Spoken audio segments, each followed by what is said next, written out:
Hi abangers, hi followers. Habang ito ay binibidyo ko, ito pangaral ko ito sa mga advice, pangaral sa mga tao na mga katulad ko, mga sinusuportahan kong mga kamag-anak.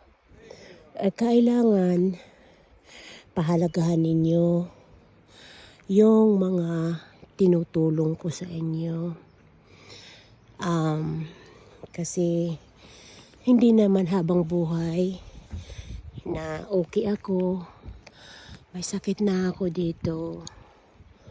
May sakit ako sa puso. 2 beses na nga ako inatake. Pero hindi naman grabe.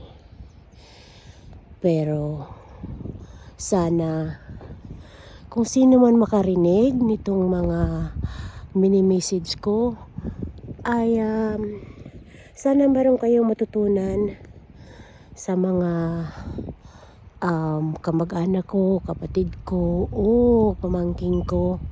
Huwag ninyong abusuhin.